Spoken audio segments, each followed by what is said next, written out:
ملک زین اپنے علاقے کی جانی پہچانی ہستی تھی۔ باپ کے گزر جانے کے بعد اب وہی سارے معاملات دیکھ رہا تھا اور بخوبی سر انجام بھی دے رہا تھا۔ ملک اللہ یار کو اللہ نے ایک بیٹا اور ایک بیٹی سے نوازا تھا۔ بیٹے کا نام ملک شاہ زین اور بیٹی کا نام نائلہ تھا۔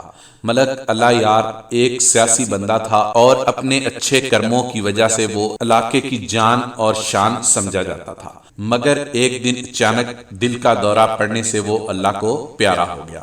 ملک زین بھی اپنے باپ کی طرح لوگوں میں بے حد مقبول تھا۔ بائی کے گھر سے نکلتے ساتھ ہی اس نے اپنا دوپٹہ اتار کے پھینکا اور خوب موج مستی کرنے لگ گئی۔ ماں نے ڈانٹا بھی کہ شرم کر نائلہ، جس دن ملک زین نے دیکھ لیا تو قیامت لے آئے گا۔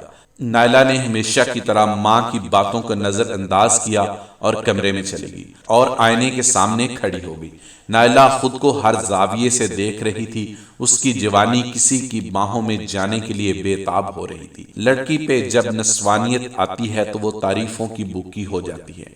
وہ چاہتی ہے کہ کوئی ہو جو اس کے ہونٹوں کی تعریف کرے، کوئی زلفوں کو ناگن سا کہے اور کوئی اس کی آنکھوں کی گہرائیوں کا ناپ لے۔ شباب ٹھاٹھے مار رہا تھا اور لگتا تھا کہ گھر کی سختی اب اس طوفان کو زیادہ دیر تک نہیں روک پائے گی۔ ملک زین جب بھی گھر آتا تو نائلہ کو سر پہ دوپٹہ رکھنا پڑتا تھا اور اسے کہیں باہر جانے کی اجازت بھی نہیں ہوتی تھی۔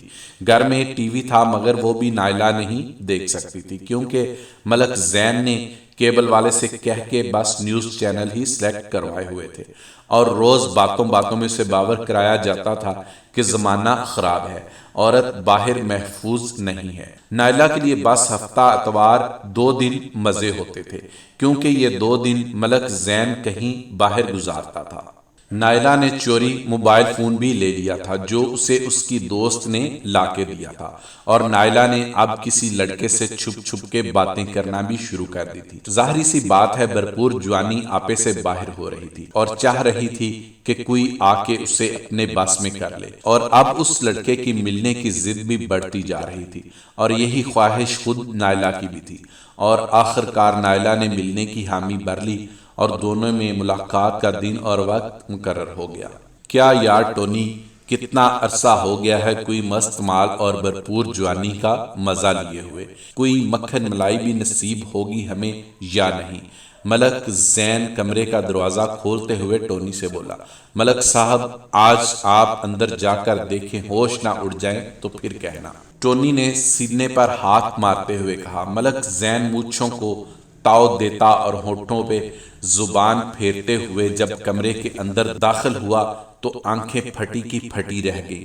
اسے لگا کہ جیسے کسی نے زمین اس کے نیچے سے کھینچ لی ہو اور آسمان اٹھا کے اس کے سر پہ دے مارا ہو۔